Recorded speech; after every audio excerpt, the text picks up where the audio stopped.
So we continue with the part 2 here.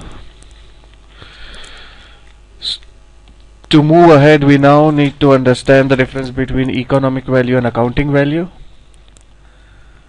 So credit ratings are typically based on accounting data combined with some level of subjective assessment by the analyst. Economic value as determined by management may very well be a more accurate reflection of the true value of the firm. In determining whether accounting value or the economic value is more relevant, the firm must consider its objective. If the objective is to manage the probability of default, the question of how a default is determined becomes important. If a default is determined by failure to meet certain accounting level like debt to equity ratio or interest coverage ratio, then accounting measures will be a critical component. And if the objective is to manage the present value of future cash flows, then economic measure may be most appropriate than accounting measure that don't accurately capture economic reality. So the management must consider the economic value and understand that managing economic value may lead to more volatile accounting earning, which may ultimately affect economic value as well. Now we look at the risk aggregation and the role of correlation and the issues with correlation and risk aggregation. So a firm that uses value at risk to access potential loss amount will ultimately have three different VAR to manage: market, credit and operation, and these three will have their own estimates.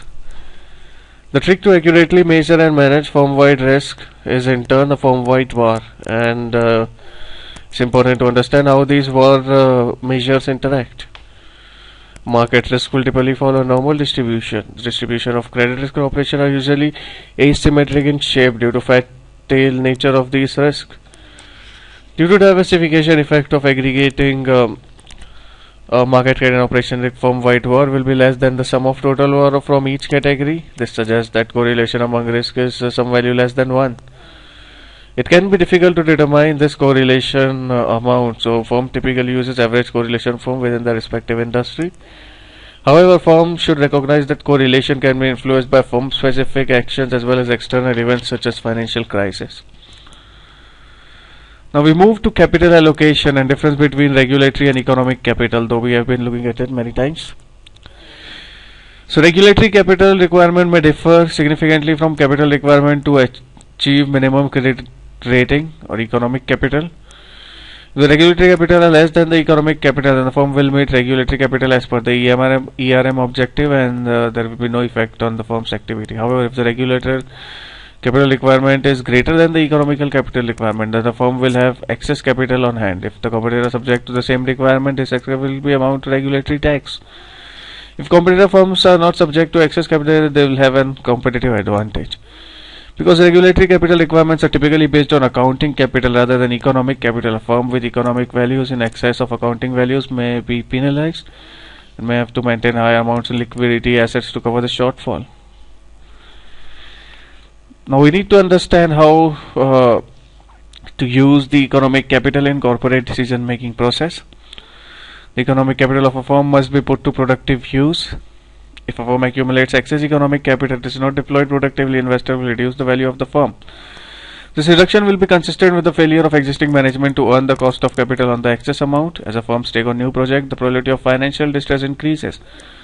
One way to offset the increased risk is to raise enough additional capital to bring the risk of the firm distress back to the level that is existed prior to the lower project. For example, we assume a firm has a value at risk measure of 1 billion, and as a result of new expansion project, the VAR becomes 1.1. In order to offset the risk of the new project, the firm would need to do the following: raise an additional capital of 100 million, invest this additional capital without increasing the overall risk of the firm. If the cost of the additional capital is 6% and the next project is expected to last 1 year, then the new project would need to generate 6 billion to maintain the economic capital of the firm. Looked at another way, the expected benefit of the new project should be reduced by 6 million to compensate for the incremental risk of the firm. So finally, we will conclude with understanding how risk to return and risk to layoff matters. So many risks can be hedged inexpensively with derivative contracts. Example include exposure to change in exchange rate, interest rate, commodity prices. rather than face the risk that unexpected cash flow shortfall due to these exposure might negatively affect the ability of firm to carry out strategic plans. But the risk cannot be unexpensively hedged. This risk of firm management either has informed advantage over outsider or the ability to manage outcome of a risk-taking activity.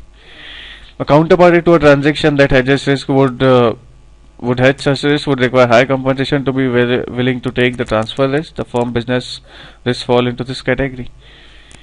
The guiding principle in deciding whether to retain or lay off risk is comparative advantage and risk bearing. The company has a comparative advantage risk bearing in strategic and businesses because it knows more about the risk than outsiders do. Because of this advantage, the firm cannot transfer this risk cost efficiently. Moreover, the firm is in the business of managing the core risk. On the other hand, the firm has no comparative advantage in forecasting market variables such as exchange rate, interest rate, and commodity prices. These non-core risks can be laid off by reducing non-core exposure. The firm reduces likelihood of disruption in its ability to fund strategic investment and increase its ability to take on business risks.